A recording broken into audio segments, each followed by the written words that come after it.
ஓம் முருகா போற்றி போற்றி. என் அன்பு குழந்தையை, நல்ல செய்தியை எடுத்துக்கொண்டு உன் வீட்டிற்கு சந்தோஷத்தோடு வந்துள்ளேன். உன் திருச்செந்தூர் முருகன். இதற்காகத்தானே நீ காத்திருந்தாய். பல நாட்கள் காத்திருந்தாய், எதிர்பார்ப்போடு இருந்தாய். நல்ல நேரம் உனக்கு வந்து விட்டது. வாழ்க்கையில் நீ எவ்வளவு தவித்தாய், அழுதாய், புலம்பினாய், கதறினாய். ஏன்னா அந்த அளவுக்கு துன்பங்களை சந்தித்து விட்டாய். கவலையே படாதே, அனைத்திற்கும் மாறுதல் கிடைக்கப் போகுது.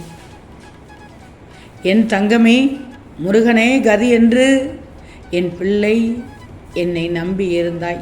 என்னை நம்பி இருந்த என் பிள்ளைக்கு நல்ல செய்தியை எடுத்துக்கொண்டு உன்னிடம் இதோ வந்து விட்டேன். நீ நடுவில் எந்த துணை இல்லாமல் நிர்கதியாக நிற்கின்றேன் என்ற எண்ணத்தை மறந்து ஒரு நிமிடம் கண்மூடி மன அமைதியோடு எதையுமே யோசிக்காமல் அமைதியான சூழலை உனக்குள் கொண்டு வந்து விட்டாய் அல்லவா? அந்த நிமிடம் நீ நிற்கின்றதே இந்த முருகனின் பிடியில்தான். உன்னை நான் தாங்கிக் கொண்டிருக்கிறேன். இனிவார் எதற்கும் பயப்பட மாட்டாய். எதையும் துணிந்து செய்வாய், எதிர்த்து நின்று செய்வாய். உனக்கான என் துணை என்றும் உண்டு, எப்போதும் உண்டு. இதை நீயும் அறியத் தொடங்கிவிட்டாய். சந்தோஷம் தங்கமே. உனக்கான வழிகள் எல்லாம் வெற்றியாக இருக்கப் போகிறது. உனக்காக யாரும் இல்லை என்று வருத்தப்படாதே. அனைத்துமாக உன் முருகன் இருப்பேன் தங்கமே. உன் கூட இருப்பவர்கள் எல்லோரும் ஒரே மாதிரி இருக்க மாட்டார்கள். இந்த உலகில் மனிதர்கள் அனைவரும் சமமே. ஒருவருக்கு நல்லது சொல், நல்லது செய். நல்லதை சொல்லிச் செய் என்றுதான் சொல்கிறேன், தப்பில்லை. உதவி செய், தப்பில்லை. ஆனால் உன்னை போல் யாரும் இருக்க மாட்டார்கள். இங்கு பிறந்து வளர்ப்பவர்கள் எல்லோரும் ஒரே மாதிரி இருக்க மாட்டார்கள். இந்த நேரத்தில் உன் மனதை எந்த விதமான சூழ்நிலைக்கும் பாதிக்காதவாறு வச்சுக்கோ. மனது நன்றாக இருந்தால்தான் உடல் ஆரோக்கியமாக இருக்கும். அப்படி இருந்தால்தான் உன் மனதில் உனக்கான வழி, அதற்கு என்ன என்பதையும் என்ன தேவை என்பதையும் உனக்கு தெரிய வரும். கவலைப்படாதே. உன் நம்பிக்கை உன்னையே தைரியப்படுத்தி கொண்டிருக்கிறது. உன் விசுவாசமோ, என்னுடன் கொண்ட பக்தியோ உன்னை உயரச் செய்யப் போகிறது. பின் என்ன தங்கமே, இதைவிட வேறு உனக்கு என்ன வேண்டும்? வாழ்க்கை என்னும் அறையில் நீ நிறைய படிக்கட்டுகளை நுழைவதற்கு படிக்கட்டுகள் சவாலான பகுதியாகத்தான் இருக்கும். நீ ஏறுகிறாய், சில நேரத்தில் தடுமாறுகிறாய், சில நேரத்திலோ திடீரென்று மாயமாக உள்ளே சென்று விடுகிறாய். இப்படித்தான் ஒவ்வொருவருக்கும் ஒவ்வொரு நிகழ்வு, ஒவ்வொரு வீட்டிலும் ஒவ்வொரு பிரச்சனை, ஒவ்வொருவர் வீட்டிலும் ஒவ்வொரு நல்லதொரு நிகழ்வு. இங்கு பிறந்த எல்லோருக்குமே நல்லதும் நடக்கும், கெட்டதும் நடக்கும். நல்லதுக்கு உண்டான வழியை பின்பற்று. கெட்டதுக்கு உண்டான வழி எதனால் சிக்கினாயோ அது தெரிந்து அதை தவிர்த்து விடு. அதை பாடமாக எடுத்துக்கொள். அந்த தப்பை செய்யாதே, அதில் விழுகாதே. உன் மனமானது இந்த நேரத்தில் பக்குவப்பட்டு இருக்க வேண்டும்.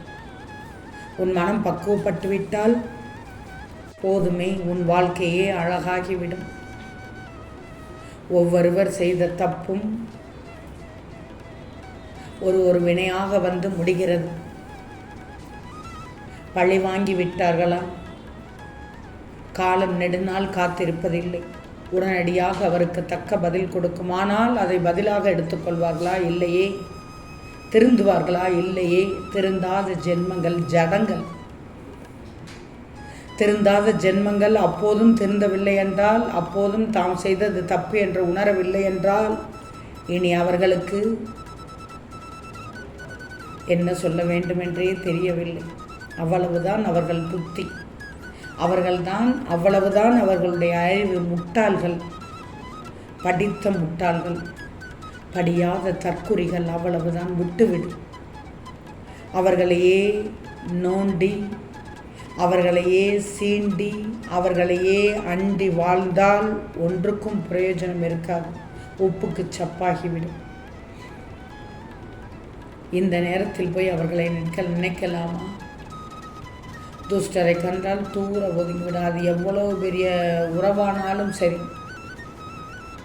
கருக்கென்ற இடத்தில் கால் வைக்காதே, வேண்டாம். அவர்கள் எப்படி வேண்டுமானாலும் இருந்துட்டு போகட்டும். அதுதான் மழுங்கிய மட்டைகள் என்று சொல்லிவிட்டேன். அந்த மட்டைகளுக்கு நல்ல விதம் எது, கெட்ட விதம் எது, எதில் செய்யணும், எதை செய்யக்கூடாது என்ற நினைப்பே இருக்காது. மூடர்கள், முட்டாள்கள். அவர்களை பற்றி நாம் பேசவே வேண்டாம், விவாதமே வேண்டாம். நீயாக இரு. அடுத்து என்ன, அடுத்த கட்ட நிகழ்வுக்கு எப்படி போகணும், இழந்ததை எப்படி பெறணும், பெற்றதை எப்படி தக்க வைத்து கொள்ளணும் என்றுதான் உன் மனம் எண்ணணும். உன் மனமானது கேள்வி கேட்டுக்கொண்டே இருக்க வேண்டும். அந்த கேள்விக்கான பதில் கிடைத்து கொண்டே இருக்கும். அப்படி கிடைக்காத பட்சத்தில் பதிலை நீ தேட வேண்டும். தேடினாலே போதும். நான் உனக்கு பதில் கொடுத்து விடுவேன். எந்த விதத்திலும் சரி, எந்த ரூபத்திலும் சரி, எப்படி வேண்டுமானாலும் தந்து விடுவேன். ஆனால் இந்த முருகனை நம்பணும், முழுவதுமாக நம்பணும். நான் சொல்வதையெல்லாம் கேட்கும் என் பிள்ளைக்கு நல்ல செய்தி தருவேன், நல்ல ஆரோக்கியத்தை தருவேன், நல்ல வேலை கொடுப்பேன். நல்லது நினைக்கும் என் பிள்ளைக்கு எப்படி வேண்டுமானாலும் நல்லது நடந்துவிடும். அதுவும் உடனடியாக நடந்துவிடும். தேவையற்ற மனக்குழப்பத்தை விட்டுவிடும். அனைத்தும் நன்மையாக இருக்கும். நீ நல்லது செய். மற்றவர்கள் என்ன செய்தால் என்ன? எண்ணம் போல் வாழ்க்கை. அவரவர் வாழ்வுபடிதான் அவரவர் வாழ்க்கை இருக்கும். எண்ணங்கள் நன்றாக இருந்தால் அவர்களுடைய வாழ்க்கையும் நன்றாக இருக்கும். எண்ணங்கள் சிறுமையாக இருந்தால் அவர்களின் வாழ்க்கையும் சின்னத்தனமாக போய்விடும். வாழ்க்கையில் இன்னும் எவ்வளவோ பார்க்க வேண்டியிருக்கிறது. அவ்வளவையும் நல்ல விதமாக பார்க்க வேண்டுமென்றால் நீ நல்லது செய்யணும், நல்லதை நினைக்கணும். என் பிள்ளைக்கு, இந்த பதிவை முழுவதுமாக கேட்ட என் பிள்ளைக்கு, என் அறிவுரையை கேட்ட என் பிள்ளைக்கு நிச்சயம் நல்லது செய்வதற்கு காத்து கொண்டிருக்கிறேன். ஓம் முருகா போற்றி.